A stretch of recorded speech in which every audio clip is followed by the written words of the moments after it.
Whether you're looking for answers to specific life questions or simply hoping to become the best version of you possible, welcome to the Mental Breakdown and Psychreg podcast, where we offer insight, information, and strategies based upon research and years of practice as psychologists.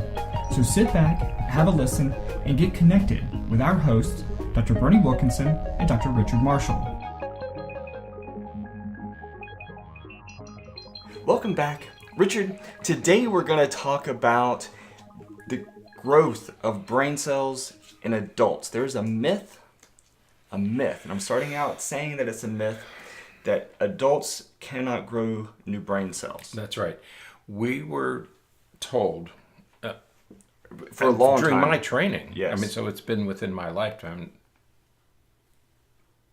during my short lifetime, that you were born with 100 billion neurons. Mm-hmm. Okay, that's typically what we... Somebody counted them. 100 billion neurons. And that over the course of a lifetime, they die off until they're reduced in number by old age, and then some type of inevitable dementia sets in. Mm-hmm. And that was the conventional wisdom, right, 30 or 40 years ago, that or actually 30 years ago, that you were born with 100 billion, and throughout your life you just lost them because of alcohol use and other problems that you might have, sports injuries, and you would lose brain cells, and then inevitably you would become you would develop some sort of dementia in old age. Okay, and in the 90s, a neurologist, I've forgotten his name now, started to do a series of MRI studies. See, so much of this wasn't even possible until we had these technologies, a CT scan in 1968, an MRI about 10 years later. But it wasn't until the 90s that the neuroimaging capacity was adequate enough to study brains over time. Right. And there was a neurologist who began this series of studies where he studied the same people year after year after year, and it was he who discovered that, wow, there seem to be periods in life where we actually develop new neurons. Right. We thought they all only developed during pregnancy, during gestation. Then we learned in the 90s that they develop throughout life. Right, and it's the unlike skin cells that regenerate constantly all over your body, and you have a new set of skin every few years every or so. couple of years. You actually replace all of your skin with new cells. Right. You break a bone.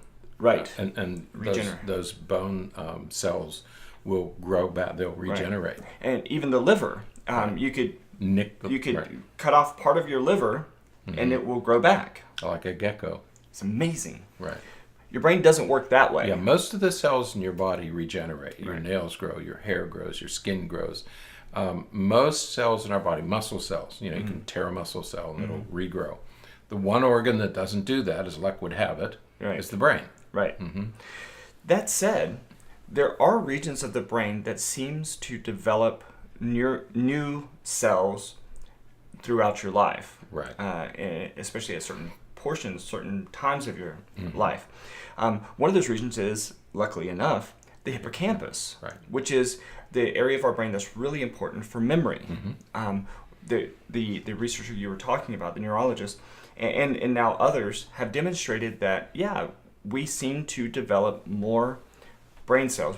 We tend to grow more brain cells in some of these regions of our brain throughout our life. Right. And it may be as many as 700, I think, per day. We produce something like 700 new neurons a day. The two important findings in this area from the study of neurogenesis is that there are two things at work. One is that at age 2.5, the brain has this huge explosion of new neurons. We've talked about that many times on the podcast. That you have this, they call it blossoming of new neurons. And those are the neurons that the kids will use to learn to ride a bike and to read and all that. You can't do that before 2.5 because you don't have the neurons. Now at 2.5, you have this explosion of new neurons, and it equips the child to do many more things and many more sophisticated things. That process of blossoming lasts until about age 8. Right. The neurons that are not used for anything are pruned off, and by age 8, you're back to 100 billion. So you're born with 100 billion, you grow these new ones at 2.5, and at age 8, you go back to 100 billion. This happens again at puberty. At puberty, you grow all these new neurons. They're the ones you're going to use for high school and college. By age 24, 25, that process ends. So you have these two periods where the brain produces huge amounts of new neurons that you use for the next developmental tasks. But the fascinating thing about neurogenesis is what you talked about with this sort of just happens. Like every day you're producing new neurons and you're producing them in the hippocampus. And that's important because the hippocampus is the structure that makes new memories. Right. So good for all of us that the hippocampus is doing this. Right. However, you can interfere with that Yes. process, or you can enhance that. And that's the take-home message today. Right. Is that we know that this is happening. I don't think there's not much you can do about blossoming and pruning at 2.5 in puberty, except go ahead and use those neurons. Right.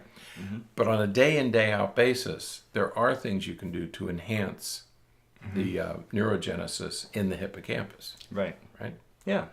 And one of the things that we always talk about is healthy lifestyle choices. Right. You have to make sure that you're eating and sleeping and exercising and doing those lifestyle things that foster healthy cell growth, healthy cell development. And it's not exactly one of the myths that we're going to tackle this week, but the idea of exercising your brain is really important. Right.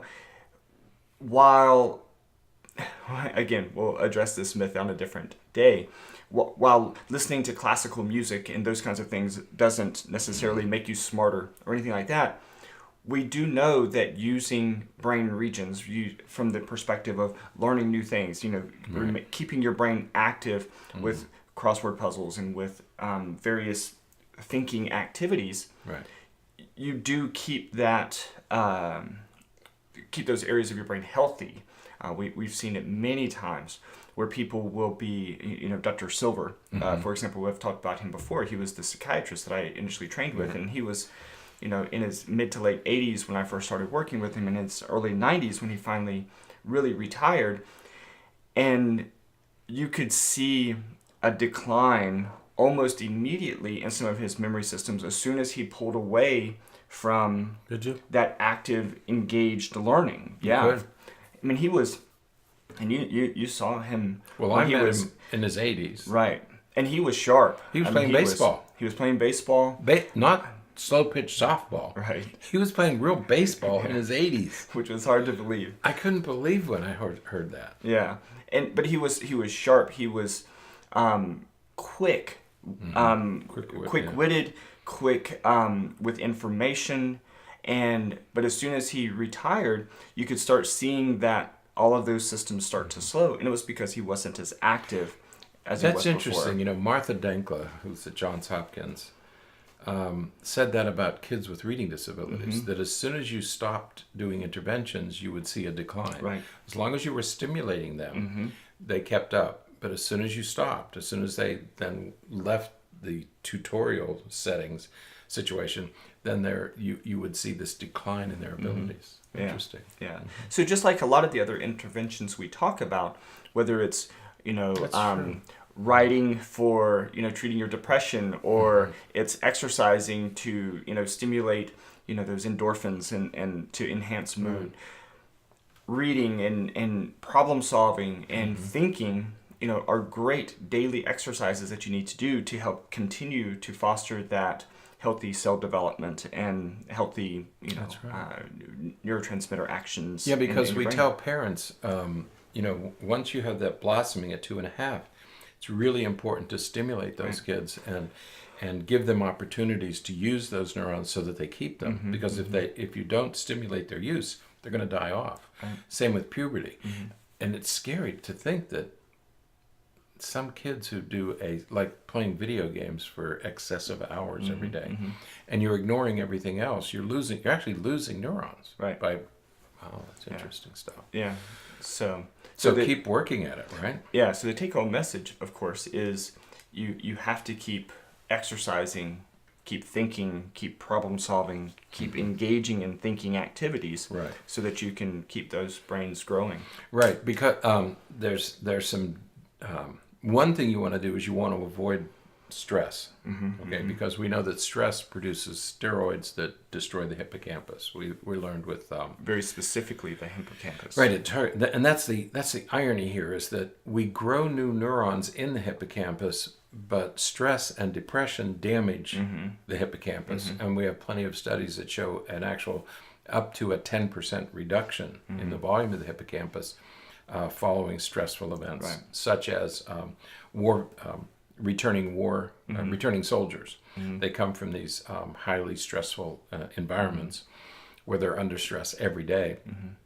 They come back and we find hippocampal, not damage, but atrophy. It starts to sort of shrink. Right. There wasn't specific damage done to it from any type of injury or anything like that, but because of the stress that they're under, there's that atrophy, that shrinking of those regions. And so you want to be very careful about stress and depression, deal with those things early on. So you want to avoid that, but at the same time, you want to do things that stimulate the hippocampus, crossword puzzles, other activities. And aerobic exercise is one of the best you can do. Even 2 days, there was a study reported last week, 2 days of moderately fast walking will pay dividends. There's like a 20% improvement in memory functions just by walking 2 days a week. So whatever you can do to increase your aerobic activities, really your hippocampus is going to love you for it. Right. Another thing that I had forgotten about, because we talked about it on a podcast at least a year ago, if you do things in anomalous ways, for example, if you brush your teeth with your non-dominant hand, or you stir your coffee, it forces you to think about it more. You take any automatic task and you do it with a non-dominant hand. It forces your brain to recruit and become more active, and that will also stimulate hippocampal neurogenesis. Right. Yeah. So there's lots of ways to do that. And you never think about some of those automatic tasks until you're put in a situation where you have to. Right. I drove a right-sided car. In England? No. There was a Jeep for sale here in town. With the steering wheel on the right? They had the steering wheel on the right-hand side. Was it used for the U.S. Postal Service? I don't know. But that would be... That was disorienting. But you were driving on the right side of the road, but you were sitting on the right side of the car. The orientation of everything changes. Did it really? Because now, you usually keep yourself in line based upon the lines on the road on the left-hand side of the road.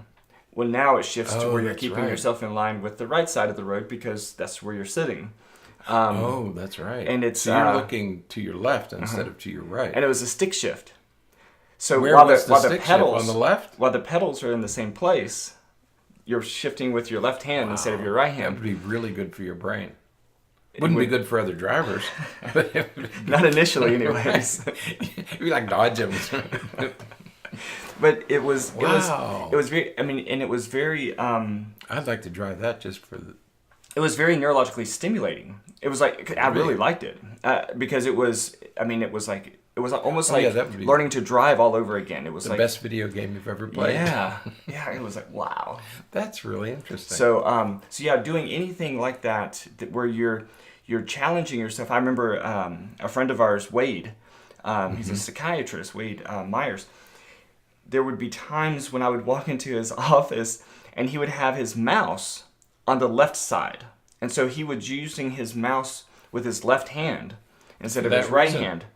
Right, and it was to exercise. He said that he liked to keep it that way just to stimulate his brain. Well, he knew this. Yeah, right. Mm-hmm. He's a smart guy. And so avoid the bad things. Yeah. Right, but do the other good things. I'm going to start doing that left-handed thing because I'm bad with my left hand. Yeah. Oh, me too. I can't throw. I can't hit it. But I noticed you pour coffee with your left hand. Yes, I do. I pour with my right hand, and you pour with your left hand. I thought that was interesting.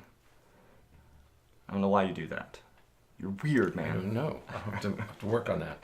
But there are things we can do, right? My mother's 94, and she is an avid reader and crossword puzzle fanatic. She just had to have surgery on her eyes because... Now, here's something interesting. Mom, throw you under the bus here. She developed some kind of a bubble or something in her eye and had a... she couldn't read anymore. She couldn't see the print. Yeah. And within about 2 or 3 weeks, we all noticed a decline in her cognitive abilities. She was, and we began to worry because we thought, oh no, don't say this is the start, because she's absolutely intact. The only thing she doesn't do is drive. Everything else is intact. And so we began to worry. She went in and had surgery, and the next day she could see everything, and she's been fine since. Yeah. So just that single thing of not being able to read had this immediate decline. Yeah. And he removed the bubble, and she's reading, and now she's doing fine. Yeah. Back to her old self. Yeah. Yeah. Interesting. So these things are imperative to keep your brain healthy. Man, stay active, right? Yeah, absolutely. Wow. Absolutely. Mentally and physically. Yeah. So, all right. Okay. That is it for today then. Get out there and do something Yes. with your left hand if you're right. Never mind. Drive a right-sided car. There you go. Those of you in England, drive a I'm going to left-sided car. test drive that car. I'm going to go up and just test drive it. Oh, it was so awesome. So, Yeah. all right. Until next time, stay happy, stay healthy, and forget to be afraid. Thanks for sharing this episode of the Mental Breakdown and Psychreg podcast. Be sure to check out the show notes for links to follow us on Twitter and subscribe to our YouTube channel, where you will find all of our previous podcasts and much more. We would be honored if you would become a patron through patreon.com, where any donation you can manage will go to the development and creation of more content.